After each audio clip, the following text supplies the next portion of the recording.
그러면 지금부터 가세 표준을 보도록 하겠습니다. 이것도 볼륨이 안 맞네. 자, 그러면 교재 161페이지입니다. 교재 161페이지 재산세 가세 표준을 보셔야 되는데 소리가 이것도 매끄럽지가 않네요. 잠깐만요.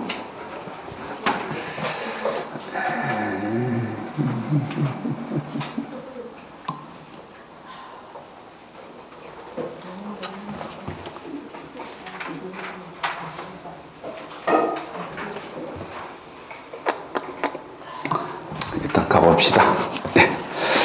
자, 교재 161페이지 그냥 가야 되겠습니다.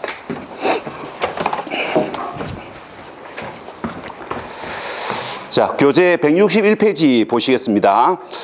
우리가 재산세 가세 표준이 우리 시험 문제에서 뭐 자주 나오는 이야기는 아니고 보통 우리 시험에 한 3, 4년에 한 번씩 나와요. 그래서 우리가 재산세 가세 표준을 뭐 참고사항으로 보셔야 되는데, 재산세 가세 표준은 일단 자, 기본적으로 알고 계셔야 될 것. 재산세 가세 표준은 시가 표준액을 기준으로 합니다.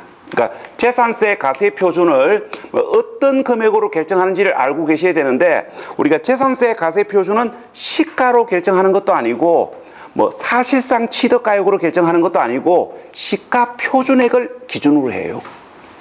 자, 일단 요 개념 잡으셔야 되고, 그 다음에 이제 두 번째 알고 계셔야 될 거, 우리가 재산세 가세 대상이 토지, 주택, 건축물이냐, 선박, 항공기이냐에 따라 재산세 가세 표준을 결정하는 방법이 다르다는 걸 알고 계셔야 됩니다. 그 교재 거기 161페이지 보시면 우리가 재산세 가세 대상이 토지, 주택, 건축물인 경우에는 시가 표준액에 공정 시장 가액 비율을 곱한 금액을 가세 표준으로 해요. 자, 그런데 재산세 가세 대상이 선박 항공기인 경우에는 시가 표준액을 가세 표준으로 합니다. 자, 이렇게 해놓고 이제 지금부터 설명을 해볼게요. 우리가 재산세 가세 표준은 자, 둘 다 시가 표준액을 기준으로 한다라는 건 같습니다. 근데 어디가 달라요? 토지, 주택, 건축물은 시가 표준액에 공정시장 가액 비율을 곱한 금액을 가세 표준으로 해요. 자, 그런데 선박 항공기는 시가 표준액 그 자체가 재산세 가세 표준이에요. 그래서 우리가 이제 기본적으로 아셔야 될 게, 재산세 가세 표준은 어떤 금액을 기준으로 합니까? 시가 표준액을 기준으로 한다는 거. 요걸 1차적으로 잡으셔야 되고, 그 다음에 이제 두 번째 알고 계셔야 될 거, 우리가 재산세 가세 대상이 부동산이냐, 선박 항공기이냐에 따라 가세 표준을 결정하는 이렇게 방법이 다르다는 걸 구분하셔야 돼요. 구분하시고 참고 개념으로 공정시장 가액 비율이 몇 프로인지를 참고하셔야 됩니다. 우리가 공정시장 가액 비율은, 자, 우리가 토지, 건축물은 2020년 현재 70%고요. 우리가 주택은 2020년 현재 60%입니다. 자, 그러면 우리가 돈을 넣어가지고 한번 이야기해 볼게요. 자, 시가 표준액이 1억이라고 가정합시다. 자, 그러면 선박 재산세 가세 표준은 얼마입니까? 우리가 시가 표준액이 1억이라고 가정했을 때 선박 재산세 가세 표준은 시가 표준액 1억을 가세 표준으로 해요.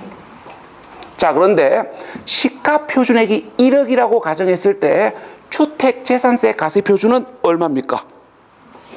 시가 표준액 1억에다가 공정시장 가액 비율 60%를 곱한 금액. 그래서 얼마입니까?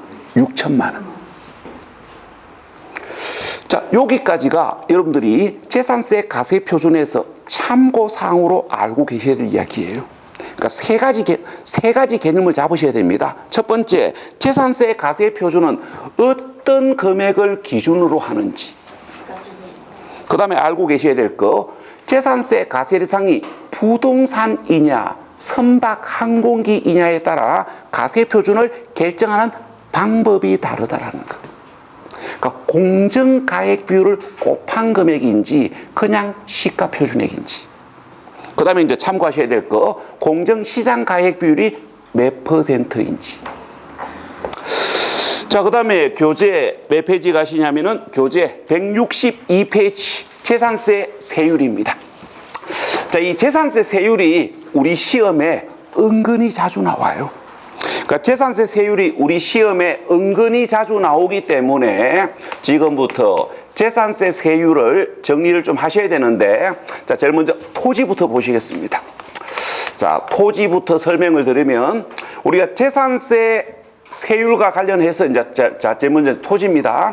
자, 토지 재산세 세율은 종합 합산 가세 대상 토지로 분류되느냐, 별도 합산 가세 대상 토지로 분류되느냐, 분리 가세 대상 토지로 분류되느냐에 따라 그 세율이 다르다라는 걸 읽어 보시고, 우리가 종합 합산 가세 대상 토지, 별도 합산 가세 대상 토지의 재산세 세율이 몇 %인지는 굳이 기억을 안 하셔도 됩니다. 왜냐면은 물어본 적이 없어요. 우리가 종합 합산 가세 대상 토지 재산세 세율이 1000분의 2에서 1000분의 5인지 1000분의 2에서 1000분의 4인지 물어본 적이 없어요. 그래서 종합 합산 가세 대상 토지, 별도 합산 가세 대상 토지 재산세 세율은 공부하실 때마다 읽어만 보시면 되지 굳이 일부러 기억할 필요는 없습니다. 자, 그런데 분리 가세 대상 토지 재산세 세율이 몇 %인지는 가급적 기억하셔야 됩니다. 그러니까 가급적 기억하셔야 되는데, 우리가 두 군데를 구분하셔야 됩니다. 첫 번째 구분하셔야 될 거, 분리 가세 대상 토지로 분류된 토지 재산세 세율이 지목에 따라 달라진다는 걸 구분하셔야 돼요. 우리가 분리 가세 대상 토지로 분류된 토지의 지목이 농지, 목장 용지, 임야인 경우에는 1000분의 0.7의 비례세율로 재산세를 부과합니다. 자, 그런데 분리 가세 대상 토지로 분류된 토지의 지목이 공장, 건물, 부속 토지이거나 공장, 건물, 부속 토지이거나 주택, 그러니까 주택, 산업, 공급용 토지이거나, 우리가 주택, 산업, 공급용 토지, 우리가 이제 뭐 공장 용지나 아니면 우리가 택지로 공급하기 위한 토지를 이야기하는 거예요. 그 다음에 염전인 경우에는 재산세를 몇 % 부과하냐면은 1000분의 2의 비례세율로 재산세를 부과합니다. 그래서 첫 번째 구분하셔야 될 거, 분리 가세 대상 토지로 분류된 토지의 재산세 세율이 지목에 따라 다르다는 걸 1차적으로 구분하셔야 돼요. 그 다음에 이제 알고 계셔야 될 거, 분리 가세 대상 토지로 분류된 토지가 분리 가세 대상 토지로 분류된 토지가 사치성 재산 부속 토지인 경우, 말 바꾸면 고율 분리 가세 대상 토지인 경우에는, 우리가 자 1시간 전에 보셨습니다. 사치성 재산 부속 토지는 고율 분리 가세 대상 토지로 분류한다 그랬지요. 자, 그러면 이제 마무리할게요. 분리 가세 대상 토지로 분류된 토지가 사치성 재산 부속 토지인 경우, 말 바꾸면 고율 분리 가세 대상 토지인 경우에는 재산세 세율을 일반 세율로 재산세를 부과하는 게 아니고 4% 고율 가세합니다. 그래서 분리 가세 대상 토지 재산세 세율을 기억을 하셔야 되는데 두 군데가 구분되셔야 돼요. 첫 번째, 지목에 따라 다르다라는 거. 그 다음에 분리가세대상 토지로 분류된 토지가 사치성 재산 부속 토지인 경우에는 일반 세율로 재산세를 부과하는 게 아니고 고율 가세한다는 거. 여기까지가 토지 재산세 세율에서 요 정도는 알고 계셔야 돼요. 그러니까 요 정도는 알고 계셔야 되고, 그 다음에 이제 1시간 전에 설명했던 이야기를 알고 계시면 요거 구분하십시오. 비례세율인지 누진세율인지. 자, 근데 팁을 드리면 작년 30회 때 비례세율, 누진세율을 물었기 때문에 31회 때는 비례세율, 누진세율을 물어볼 가능성은 99% 없습니다. 그래서 31회를 준비하는 여러분들은 비례세율인지 누진세율인지는 구분 안 해도 돼요. 우리가 비례세율, 누진세율을 구분하는 문제가 23회 때 한번 나왔었고 30회 때 한번 나왔었습니다. 한 7년에 한 번 정도 물어봤다는 얘기고, 작년에 물어봤기 때문에 올해는 비례세율, 누진세율 절대로 안 물어봐요. 그래서 뭐 1시간 전에 봤던 이야기가, 그러니까 1시간 전에 이제 뭐라고 설명을 드렸냐면은 합산 가세대상 토지는 누진세율을 적용한다 그랬고, 분리가세대상 토지는 비례세율을 적용한다 그랬잖아요. 그 말이 흐름이 잡히시는 분들은 참고로 구분하시는 거고, 그 흐름이 안 잡히시는 분들은 비례세율인지 누진세율인지는 내려놓으시고 세율만 구분하시라고요. 자, 그 다음에 어디 가시냐면은 교재 163페이지 그 일반 건축물입니다.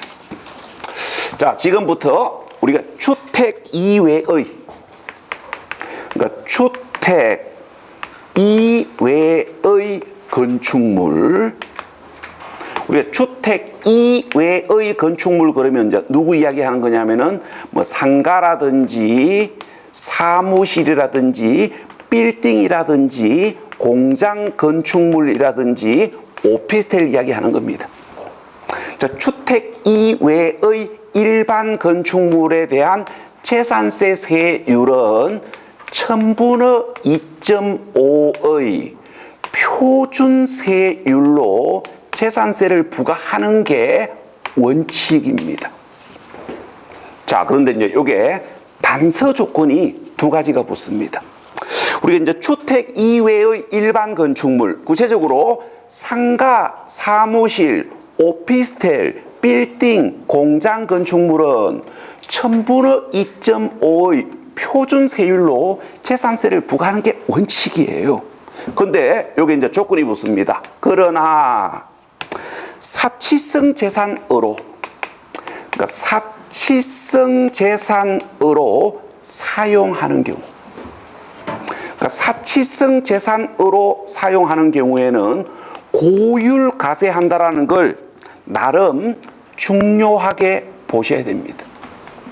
자, 그런데 이제 문제는 이걸 여러분들이 취득세하고 구분하셔야 됩니다.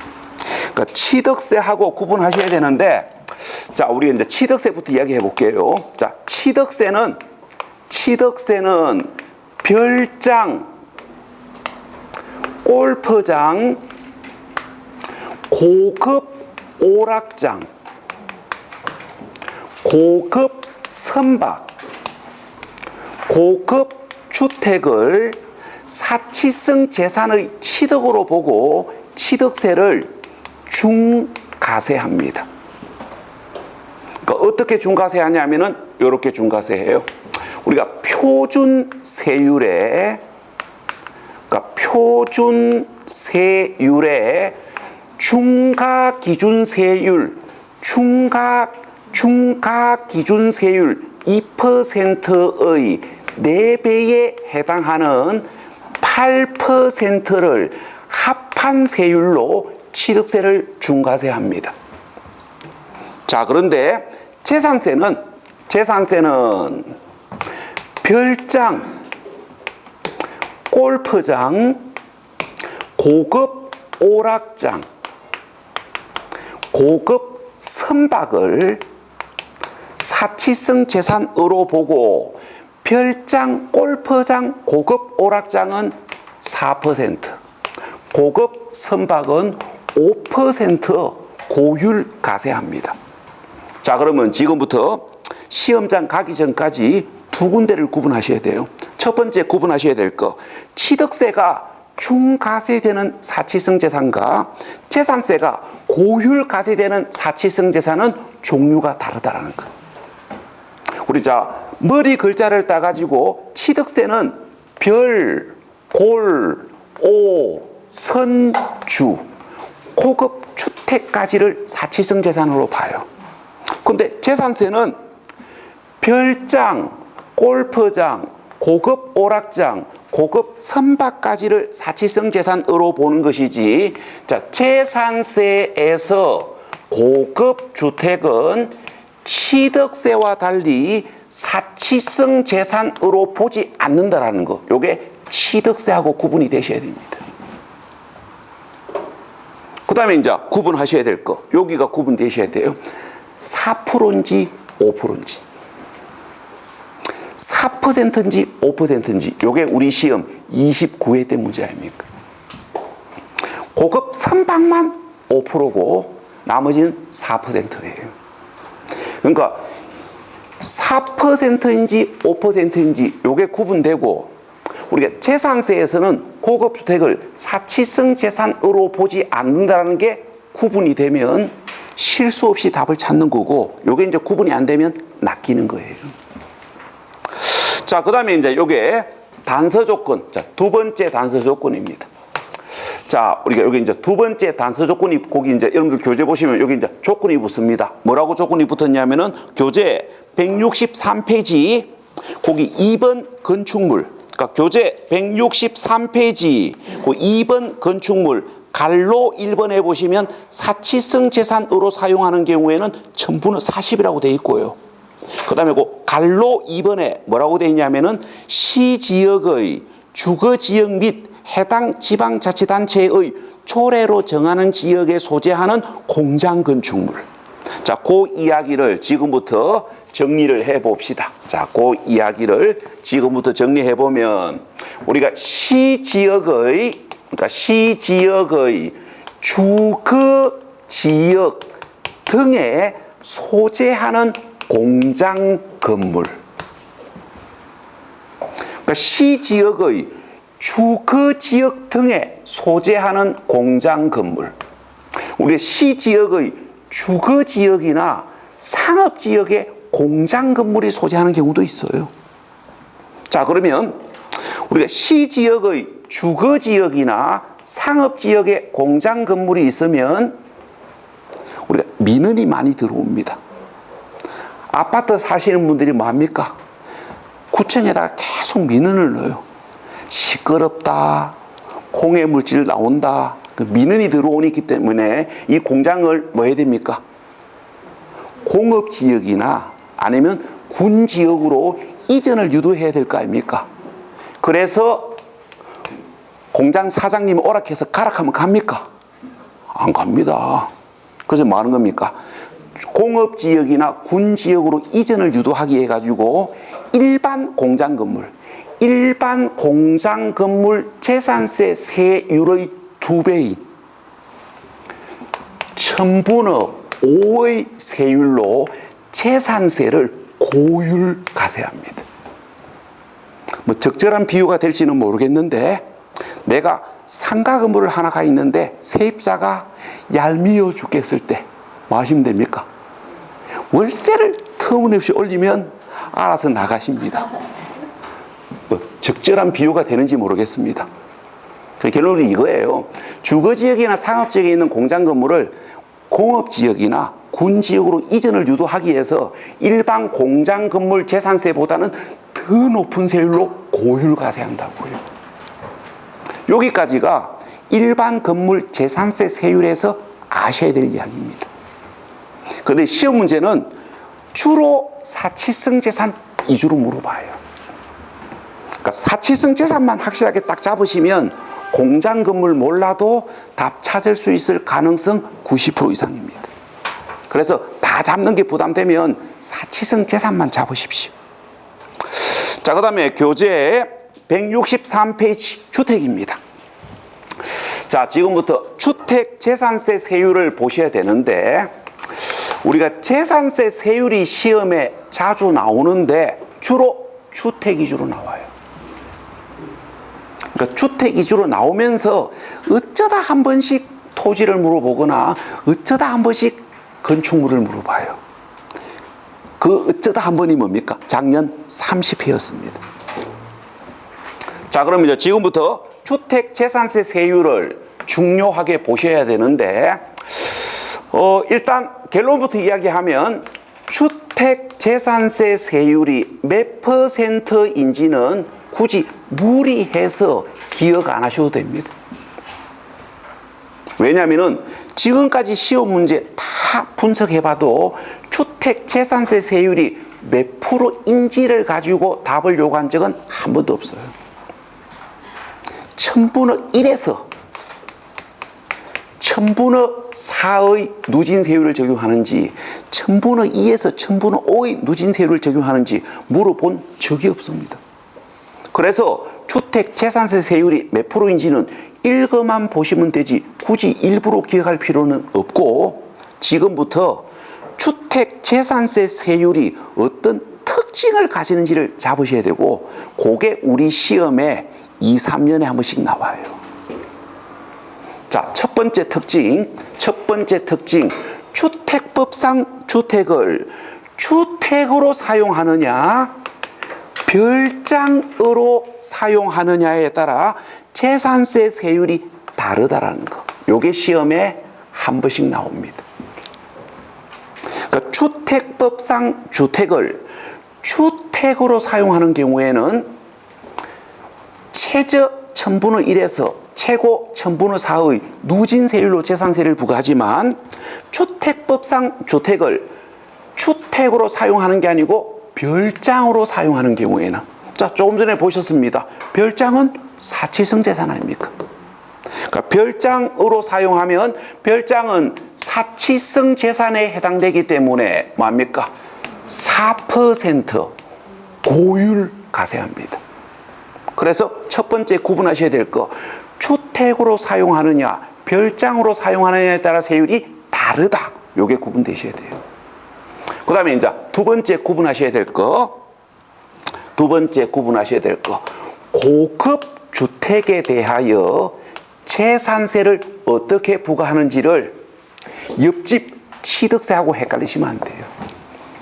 자, 조금 전에 보셨습니다. 취득세에서 고급주택은, 그러니까 취득세에서 고급주택은 사치성 재산의 취득으로 보고 취득세를 중과세했지요. 자, 그런데 재산세에서 고급주택은 어떻게 됩니까?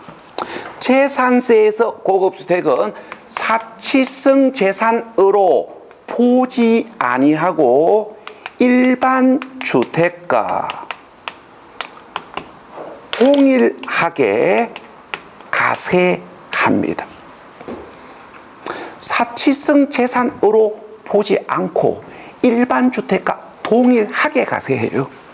우리가 구체적으로 이야기하면 사치성 재산으로 보고 4% 고율 가세를 하는 게 아니고 일반 주택과 동일하게 1000분의 1에서 1000분의 4의 누진세율로 부과한다고요.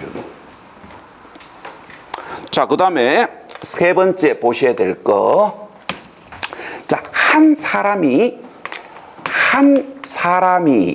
여러 개의 주택을 소유하는 경우. 자, 우리 교재 몇 페이지를 보셔야 되냐면은 교재 166페이지. 뭐 교재 보시는 분들은 교재 166페이지를 보셔야 됩니다. 그 교재 166페이지 그 중간입니다. 그러니까 교재 166페이지 중간에 보시면 주택에 대한 재산세 해가지고 거기 갈로 1번에 이렇게 적어놨습니다. 주택에 대한 재산세는 주택별로 해당 세율을 적용한다.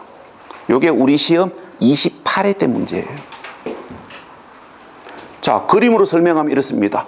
한 사람이 여러 개의 주택을 보유하는 경우, 그러니까 여러 개의 주택 보유 시 재산세를 어떻게 부과하냐면은 결론부터 이야기할게요. 자, 결론부터 이야기하면 주택별로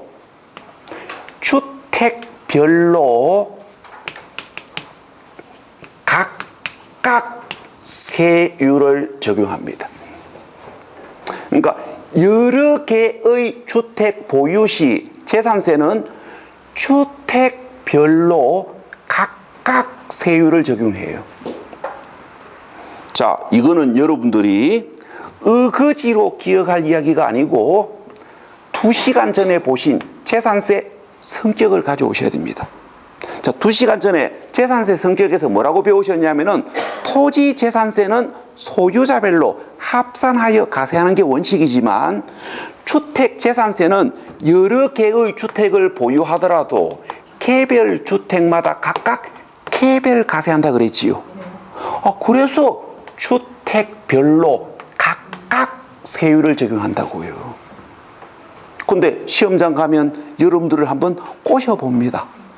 어떻게 꼬시냐면은 여러 개의 주택 보유 시는 보유주택의 합산 금액에 누진 세율을 적용한다 이렇게 물어봐요. 이렇게 물었을 때 안 낚이시려면은 요 이야기를 알고 계셔야 되는데 이걸 기억하지 말고 이 특징을 가지고 판단하셔야 돼요. 그러니까 여러 개의 주택 보유 시 주택별로 각각 세율을 적용한다. 이걸 기억하려고 하지 말고 이 특징을 가지고 판단하시라고요. 그러니까 이 특징을 가지고 판단하시고 7, 8, 9, 10 문제풀이 경험을 쌓으시면 나도 모르게 기억합니다. 근데 세법을 힘들어 하시는 분들은 이거는 생각 안 하고 뭡니까? 그냥 애우십니다. 이 성격은 생각 안 하고 그냥 애우고 보름 후에 기억을 잊어버리고는 저한테 와서 얼어버 죽겠답니다. 기억하는 게 아니고 이 성격을 가지고 판단하는 거예요. 자, 그 다음에 교재 166페이지 주택재산세, 자, 갈로 2번입니다. 자, 읽어볼게요. 주택을 두 사람 이상이 공동 소유를 하거나 토지 건물의 소유자가 다를 경우 해당 주택의 세율을 적용할 때 토지와 건물 가액을 합산한 가세표준에 세율을 적용한다. 합산한 가세표준에 그게 포인트예요. 자, 금방 읽어본 이야기를 제가 예를 들어서 설명을 해볼게요. 자, 예를 들면 이제 이야기입니다. 자, 주택 건물은 갑이 소유를 하고 주택 부속 토지는 을이 소유한다고 가정합시다. 자, 그러면 이제 지금부터 2시간 전에 봤던 재산세 성격을 가져오셔야 됩니다. 우리가 2시간 전에 재산세 성격에서 뭐라고 설명을 드렸냐면은 일반 건물 부속 토지는 토지분 재산세를 따로 부과하지만 주택과 주택 부속 토지는 소유자가 다르더라도 주택 건물과 주택 부속 토지의 합산 금액에 재산세 부과한다 그랬지요. 요게 2시간 전에 봤던 재산세 성격 아닙니까? 이 이야기를 가지고 여러분들 교재 166페이지 2번 주택에 대한 재산세 갈로 2번을 이해하시고 판단하는 거지 그 갈로 2번을 의지로 기억하는 거 아니에요. 자, 그럼 갑니다. 자, 그럼 마무리할게요. 주택과 주택 부속 토지는 소유자가 달라도 합산 금액의 재산세를 부과합니다. 자, 그래서 두 사람 이상이 공동으로 소유하거나 주택 건물과 주택 부속 토지 소유자가 다를 때의 주택 재산세의 세율을 적용은 소유자가 다르더라도 주택 건물과 주택 부속 토지의 합산된 금액에 세율을 적용한다. 여기가 포인트예요. 시험장 가면 시험장 가면 여러분들을 이렇게 흔들어 봅니다. 주택 건물 소유자와 주택 부속 토지 소유자가 다른 경우에는 소유자별로 각각 세율을 적용한다 이렇게 물어봐요. 그러면 소유자가 다르다는 이 말에 고마 정신이 혼미해져 가지고 이걸 맞닥하십니다. 그거 봐요. 그러니까 이게 우리가 2시간 전에 봤던 재산세 성격을 알고 계시면 요 이야기를 자연스럽게 구분하는 거예요. 그래서 제가 재산세 성격부터 잡아라고 강조하는 겁니다. 여기까지가 재산세 세율에서 보실 이야기예요. 우리가 재산세 세율이 시험에 나름대로 자주 나오는데 세 군데 물어봐요. 주택 재산세 세율 관련 이야기, 그 다음에 사치성 재산, 그 다음에 분리과세 대상 토지, 이렇게 세 군데 물어봅니다. 그런데 주로 주택을 물어봐요. 자, 그 다음에 교재 167페이지 우리가 재산세 부가징수입니다. 자, 재산세 부가징수도 우리 시험에 은근히 자주 나옵니다. 그러니까 은근히 자주 나오는데 문제가 단순하게 나오느냐 복잡하게 나오느냐에 따라서 여러분들이 느끼는 부담은 많이 달라집니다. 자, 일단 그러면 설명을 해놓고 이야기를 좀 해봅시다. 자, 재산세 부가징수를 지금부터 재산세 부가징수 관련 내용을 중요하게 보셔야 되는데, 자, 제일 먼저 보셔야 될 거, 재산세를 부과하기 위한 가세 기준일이 매달 며칠인지를 알고 계셔야 되는데 이미 2시간 전에 설명드렸습니다. 언제? 6월 1일. 그 다음에 재산세 납부 기간, 요게 우리 시험에 자주 나와요. 그러니까 재산세 납부 기간이 자주 나오는데 요것도 2시간 전에 설명을 드렸습니다.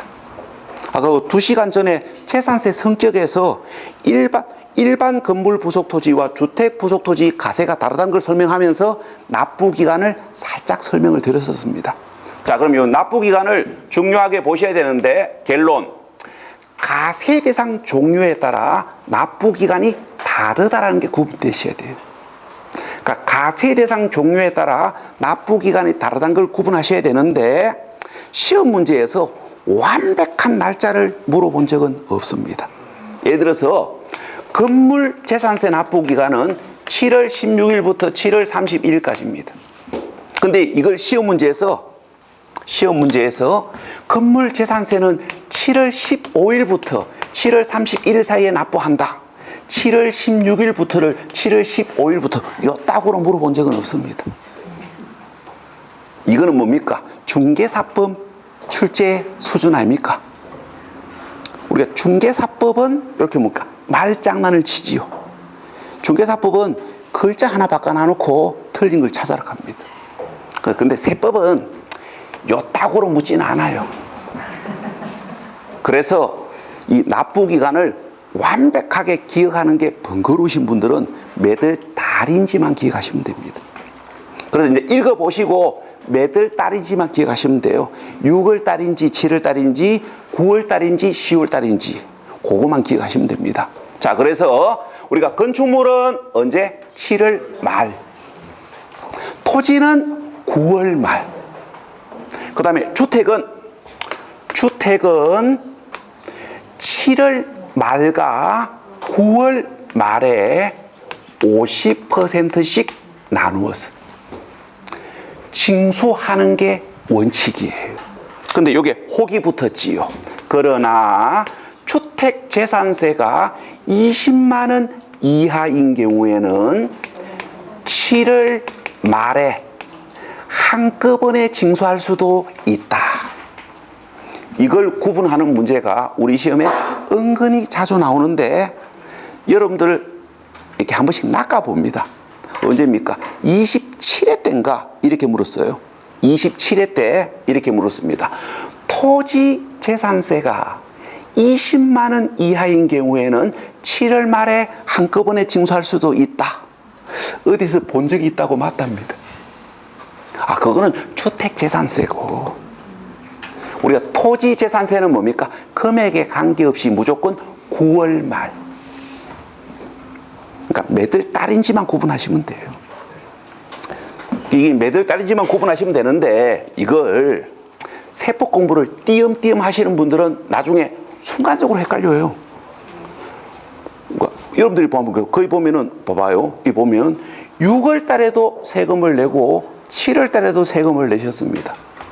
그래서 건물 재산세는 6월 달이다 그러면 세법 공부를 띄엄띄엄 하시는 분들은 순간적으로 맞다고 생각합니다. 우리가 6월 달에도 세금을 한 30 몇만 원 냈고 7월 달에도 한 30 몇만 원 냈거든요. 그러니까 이게 이제 헷갈리는 분들이 계십니다. 6월 달에 낸 건 자동차세 내셨습니다.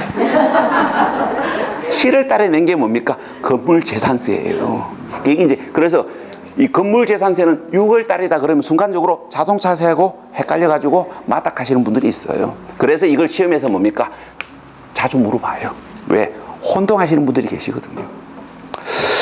자, 그 다음에 그 교재 167페이지 밑에, 그러니까 교재 167페이지 밑에 수시분, 요거 눈길 한번 주셔야 됩니다. 자, 읽어볼게요. 이의 규정에도 불구하고 가세 대상의 누락이 있거나 입업, 착오 등이 있는 경우에는 우리가 수시로 부가징수할 수도 있다. 이게 이제 무슨 말이냐면은 이 말이에요. 자, 이 봅시다. 우리가 갑이 보유하고 있는 부동산에 대하여 6월 1일을 기준으로 재산세를 부과하고 이때 부과된 재산세를 건물부는 7월 말에 토지부는 9월 말에 징수를 했는데 나중에 보니까 가세가 누락된 게 있는 걸 세무공무원이 알게 되었다 합시다. 그러면 세무공무원이 지가 잘못해가지고 가세가 누락되었으니까 올해 세금은 부과 안 하고 그냥 넘어갑니까? 그게 아니라고요.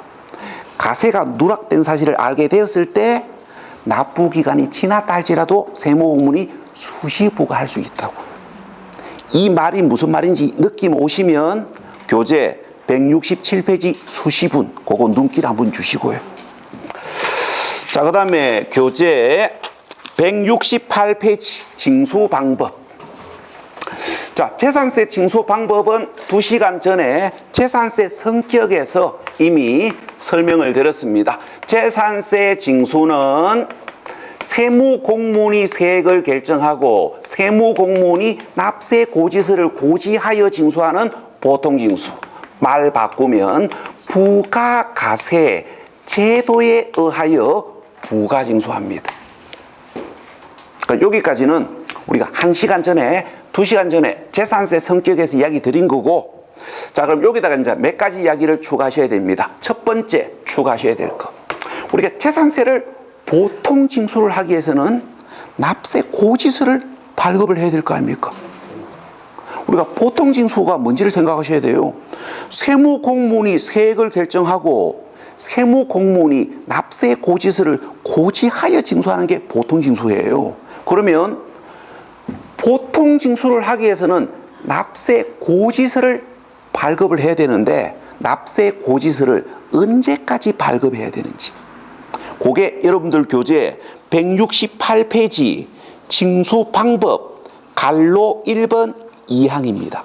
자, 읽어볼게요. 그 2항 재산세를 징수하려면 둘째 줄 납부 개시 며칠 전까지 5일 전까지 납세 고지서를 발부해야 한다. 자, 그 다음에 뭐를 보셔야 되냐면은 자, 교재 몇 페이지를 좀 가시냐면은 175페이지.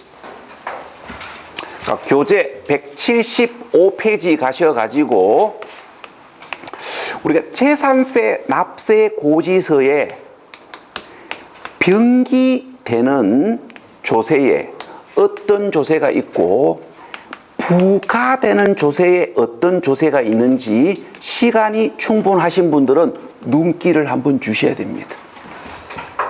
자, 교재 175페이지 제목이 거기 부가세와 병기세 해가지고, 자, 제일 먼저 병기세부터 이야기합시다. 자, 읽어볼게요. 우리가 부동산에 대한 지역자원시설세의 납부기간이 재산세 납부기간과 같을 때는 재산세 납세 고지서에 나란히 적어 고지할 수도 있다. 자, 그래서 참고하셔야 될 거, 재산세 납세 고지서에 함께 기록하여 병기하는 조세에 어떤 조세가 있다는 걸 눈도장을 한번 찍으셔야 됩니다. 우리가 부동산에 대한 지역자원 시설세를 재산세 납세 고지서에 나란히 적어, 그걸 유식한 말로 이야기하면 병기하여 고지할 수 있다. 그러니까 이걸 제가 좀 보충 설명을 하면 이거예요. 우리가 봐봐요. 이 재산세 고지서 따로 보내고 부동산에 대한 지역자원 시설세 고지서를 따로 보내면 사람들이 일단 부담감을 느낀 거죠. 고지서가 여러 장이 날라왔으니까. 이게 똑같은 금액인데도 고지서 한 장 받는 거하고 두 장 받는 거하고 느낌이 달라요. 그래서 우리가 이제 이거예요. 우리가 사람들이 느끼는 심리적 부담을 완화시키기 위해 가지고 재산세, 그러니까 지역 자원 시세를 재산세 납세 고지서에 함께 기록하여 고지할 수 있도록 규정을 두고 있습니다. 자, 그다음에 이제 부가세입니다. 자, 우리가 1월 첫째 주 조세 총론 수업을 들으신 분들은 요거 오늘 눈길 한번 주시고, 1월 첫째 주 조세 총론 수업을 아직 못 들으신 분들은 오늘은 그냥 부담 없이 그냥 설명만 들어보십시오. 자, 우리가 1월 첫째 주 조세 총론에서 조세 분류를 보셨고, 조세 분류에서 부가세를 공부하셨습니다. 우리가 다른 조세에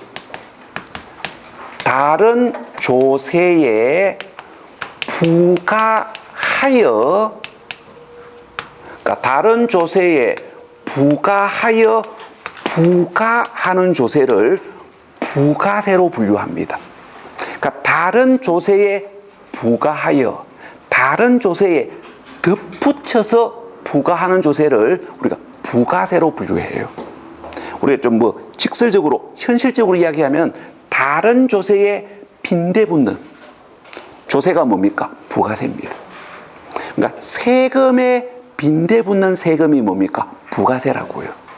자, 그래서 마음에 여유가 있으시면 눈길을 한번 주십시오. 재산세에 빈대붙는 세금에 어떤 세금이 있는지.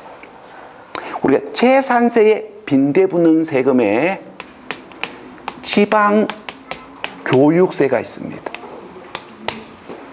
얼마 빈대붙냐면은 재산세 납부세액에 대하여 20%. 그러니까 재산세 납부세액의 20%에 해당되는 지방교육세가 재산세에 빈대붙는다고요. 그래서 재산세가 100만 원이면 실제는 얼마를 부담하셔야 됩니까? 120만 원을 부담하셔야 돼요. 왜? 재산세 납부세액 100만 원의 20%에 해당되는 20만 원의 지방교육세가 빈대붙거든요. 그래서 실제는 뭡니까? 120만 원 부담하셔야 됩니다. 이런 식으로 세금에 빈대붙는 세금이 부가세예요. 그래서 마음의 여유가 되면 눈길을 한번 주셔야 됩니다. 재산세에 빈대붙는 조세에 어떤 조세가 있는지. 여기까지가 부가징수와 관련해서 참고 개념으로 알고 계셔야 될 이야기예요. 그러니까 시험 문제가 너무 단순하게 나오면 여기에다가 답을 던지거나 여기에다가 답을 던지는 문제가 어쩌다 한번 나와요. 자, 그 다음에 교재 168페이지로 돌아갑니다. 그러니까 교재 168페이지로 돌아가셔가지고 자, 이걸 보셔야 됩니다. 우리가 재산세는 소액 부징수, 말 바꾸면 소액 징수 면제 제도가 있다라는 것. 여러분들 교재는 제목을 소액징수 면제라고 제목을 달아놨네요. 그러니까 교재 168페이지. 우리가 재산세는 소액부징수, 소액징수 면제 제도를 두고 있습니다. 자, 이게 이제 어떤 의미냐면은 이런 의미예요. 자, 일단 제가 이 말의 의미부터 좀 이야기해 볼게요. 자, 이게 어떤 의미냐면은 이런 의미입니다. 우리가 징수 가능 세액이 징수 비용보다 적으면 뭐 하겠다? 징수하지 않겠다. 이게 소액부징수, 소액징수 면제입니다. 그러니까 왜 그러냐면 경제성의 문제예요. 그러니까 경제성 문제입니다. 자, 징수 가능한 세액이 800원인데 징수에 드는 비용은 약 2,000원 정도 듭니다. 지방세 한 건 징수하는데 비용이 약 2,000원 정도 든답니다.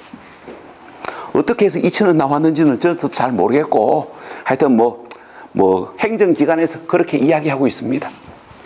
우리가 기본적으로 이제 드는 게 뭡니까? 고지 비용이 들잖아요. 우리가 납세 고지서를 납세 고지서를 우리가 우편 등기라든지 일반 우편으로 보내야 되잖아요. 그죠? 고지하는데 비용이 들고, 그 다음에 이걸 여러분들이 직접 구청 가서 납부한 게 아니지요. 뭐 했습니까? 은행에서 대리 수납하고 있잖아요. 그러니까 우리 납세자들이 세금을 쉽게 납부할 수 있도록 하게 해가지고 우리가 금융기관에서 대리 수납을 합니다. 그러면 그 금융기관에서 공짜로 해줍니까? 공짜로 안 해줍니다. 한 건 대리 수납할 때마다 몇백 원의 수수료를 받아요. 그런 비용들을 다 모으면 한 2,000원 정도 든답니다. 자, 그래서 이제 우리가 이제 이거예요. 징수 가능한 세액이 징수 비용에 미달하면 징수하지 않는 게 오히려 더 경제적으로 이익 아닙니까? 그래서 소액 징수 면제를 두고 있는데, 그러면 여러분들은 이걸 알고 계셔야 됩니다. 그 기준이 되는 금액이 얼마인지. 그 기준이 되는 금액이 얼마냐면은 납세 고지서 한 매당 세액이 얼마? 2,000원. 여기가 포인트입니다. 미만일 때 여기가 포인트예요. 2,000원 미만일 때 징수하지 않습니다. 여기 가지고 말장난을 쳐요. 이놈이 시험에 나오면 여기 가지고 말장난 친다고요. 이렇게 장난칩니다. 재산세 고지서 한 매당 세액이 2,000원인 경우에는 징수하지 않는다. 이렇게 물어봐요. 2,000원까지는 징수하고 2,000원 미만일 때. 자, 그 다음에 교재 170페이지입니다. 교재 170페이지 세부담 상한.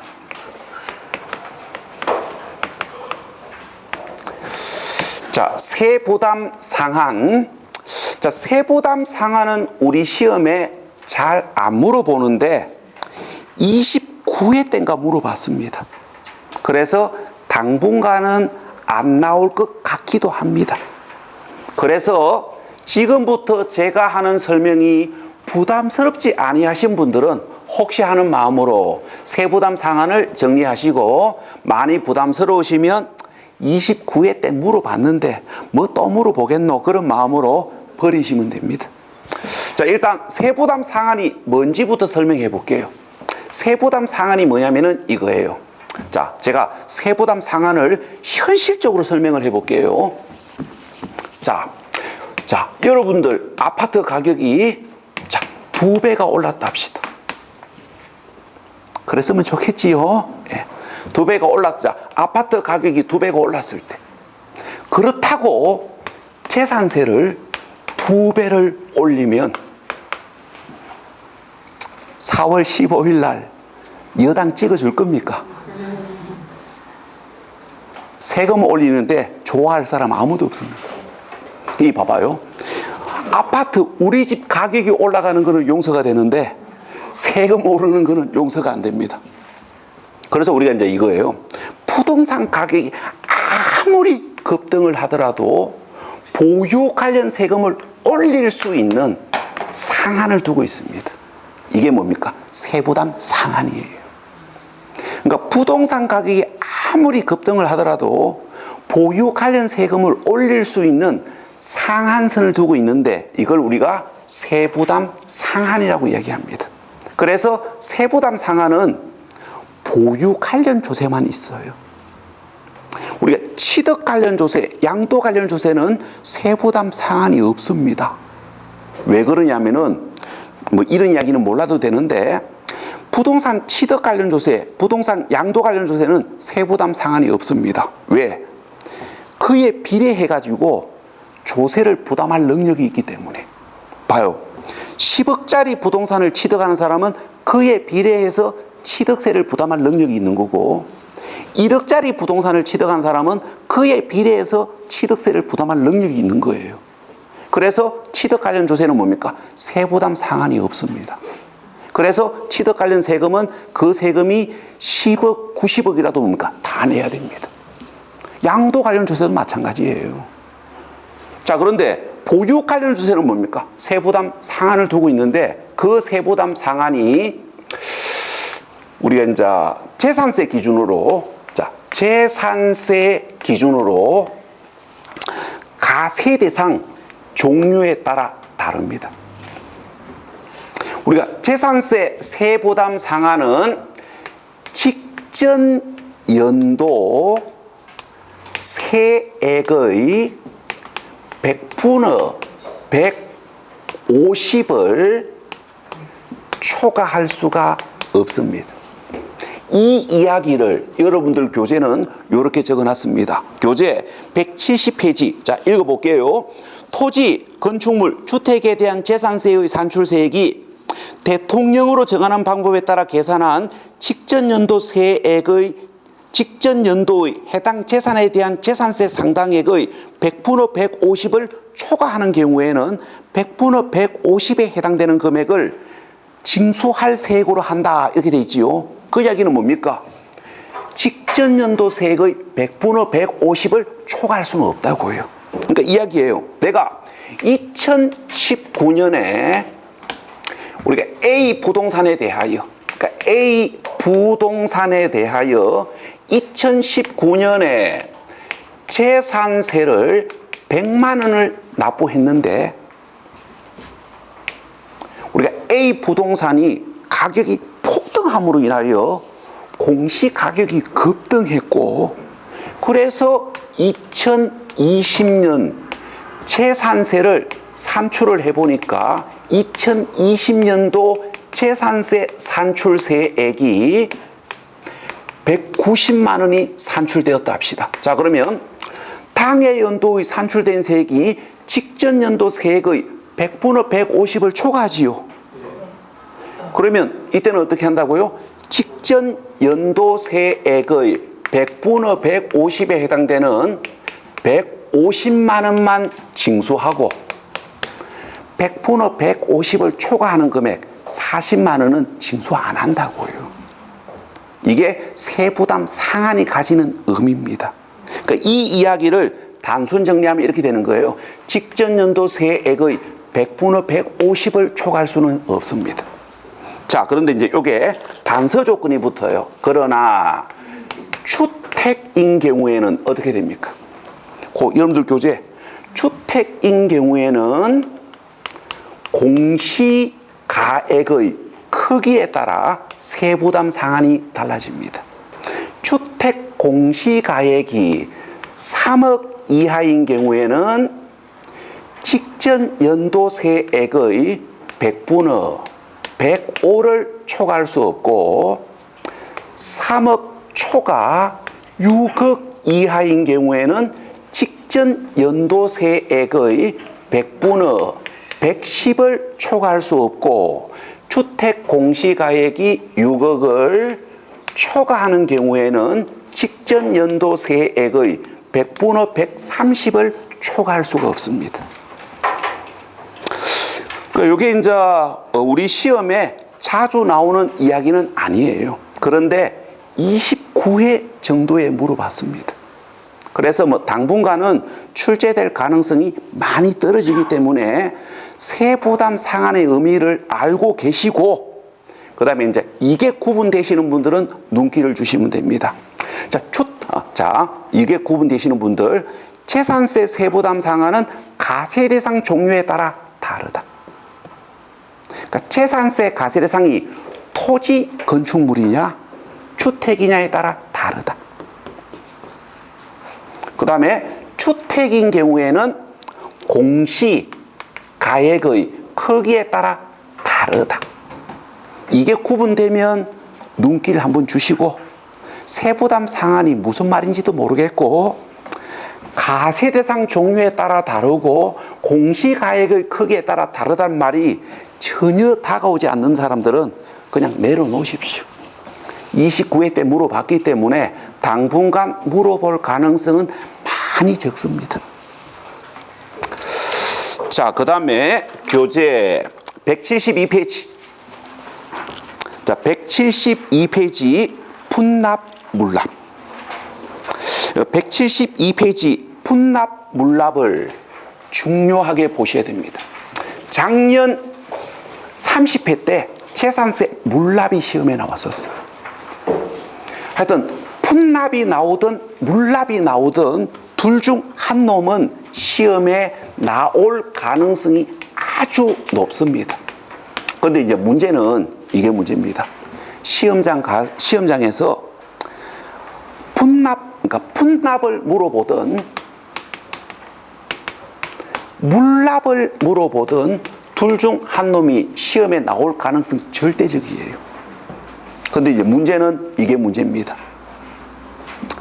재산세를 물어볼지, 종합부동산세를 물어볼지, 양도소득세를 물어볼지는 시험장 가봐야 합니다. 작년 30회 때는 재산세 물납을 정답으로 물어봤었고, 종합부동산세 분납을 우정출연으로 물어봤을 겁니다, 아마. 이런 식으로 분납이 나오든 물납이 나오든 어쨌든 간에 시험에 나오는데, 문제는 어느 조세를 물어볼지는 시험장 가봐야 알아요. 근데 이제 문제는 이게 뭡니까? 조세들마다 다 달라요. 그래서 이제 제가 이걸 어떻게 설명했냐면은, 분납 물납은 개별 조세에서 공부하시면 안 되고 조세 총론에서 공부하고 와야 됩니다. 우리가 좀 시간이 많이 지나가지고 여러분들이 이제 기억이 가물가물하지 싶은데, 우리가 1월 첫째 주에 1월 1주차 우리가 조세 총론에서 우리가 조세 부가 징수 관련 내용을 제가 설명을 하면서 우리가 전체 조세의 분납과 전체 조세의 물납을 1월 첫째 주 조세 총론 수업을 할 때 이걸 전체적으로 한번 정리를 했었습니다. 그래서 우리가 이걸 여러분들이 이제 시험 문제를 푸실 때 실수 없이 답을 찾으시려면은 전체 조세의 분납, 전체 조세의 물납을 이렇게 모아가지고 봐야 되지, 재산세 따로, 종합부동산세 따로, 양도소득세를 따로 공부하시게 되면 조세별 차이가 헷갈려가지고 다 문제를 풀 때 실수가 나와요. 그래서 요거는 조세 총론에서 정리를 하고 와야 되는데, 이게 우리가 제가 이게 수업이 쭉 이어졌으면은 뭐 조세 총론에서 설명을 했기 때문에 조세 총론에서 설명한 내용으로 설명을 가름한다 하고 그냥 지나가면 되는데, 시간이 좀 너무 많이 지났기 때문에 이걸 제가 한번 설명을 한번 해볼게요. 설명을 한번 해보는데, 오늘은 제가 재산세만 한번 설명을 해보겠습니다. 자, 일단은 분납은 좀 시간이 잠깐만요. 물납은 설명하는데 좀 시간이 많이 걸리기 때문에 꼭 분납만 설명하고 잠시 쉬었다 합시다. 자, 요 분납부터 먼저 설명하겠습니다. 자, 교재 174페이지입니다. 자, 교재 174페이지 분납을 보셔야 되는데, 가급적이면 이렇게 하셔야 돼요. 재산세 분납 따로 보고, 종합부동산세 따로 보고, 양도세를 따로 보지 마시고, 가급적이면 제1편 조세 총론에서 전체 조세의 분납을 한꺼번에 정리하셔야 됩니다. 왜 그러냐면은 첫 번째 이유, 조세들마다 분납을 할 수 있는 요건이 다 달랐지요. 우리가 조세들마다 분납할 수 있는 요건이 다 달랐잖아요. 자, 양도소득세는 언제 분납이 가능했습니까? 납부세액이 우리가 양도소득세는 납부세액이 1,000만 원을 초과했을 때 분납이 가능합니다. 그런데 재산세, 종합부동산세는 언제? 납부세액이 250만 원을 초과했을 때 분납이 가능해요. 요 이야기가 여러분들 교재 거기 274페이지 거기 분할 납부 대상자 해가지고 첫째 줄 재산세 납부세액이 250을 초과하는 경우 분할 납부할 수 있다 이렇게 돼 있는데 이게 양도소득세하고 헷갈리시면 안 돼요. 양도세는 1,000만 원입니다. 이렇게 달라요. 그래서 제가 그래서 계속 하는 이야기입니다. 재산세 따로 양도세를 따로 보면 안 된다고. 전체 주세를 한꺼번에 보셔야 됩니다. 그 1월 첫째 주 수업 들으시면서 받았던 프린터에 보시면 이게 비교 정리가 돼 있고요. 그 프린터 없으신 분들은 다음 주 월요일 날 요약집 구입하시면 이렇게 비교가 다 돼 있습니다. 자, 그 다음에 이제 어디 보셔야 되냐면은 분납할 수 있는 기간을 보셔야 되는데 분납할 수 있는 기간이 조세들마다 다 다르지요. 자, 그러면 양도소득세부터 이야기해 봅시다. 양도소득세, 종합부동산세. 우리가 종합부동산세는 납부기간이 경과한 날로부터 얼마 이내에 분납이 가능해요? 종합부동산세는 6개월 이내에. 우리가 종합부동산세는 납부기간이 지난 날로부터 6개월 이내에 종합부동산세를 분할하여 납부할 수 있어요. 그런데 재산세, 양도소득세는 몇 개월?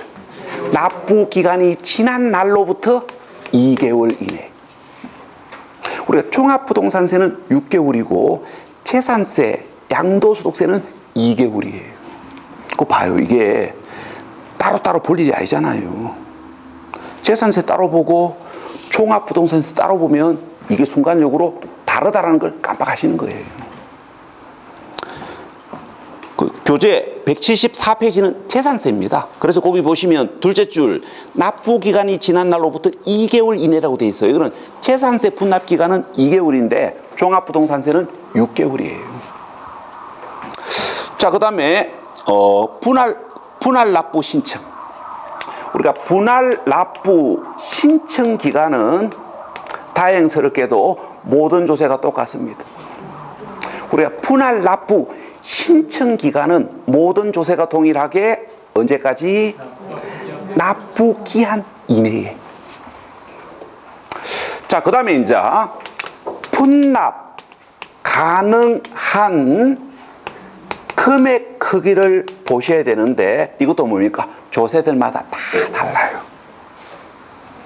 우리가 이 분납 가능한 금액 크기가 우리가 양도소득세냐 재산세, 종합부동산세이냐에 따라 다릅니다. 우리가 양도소득세는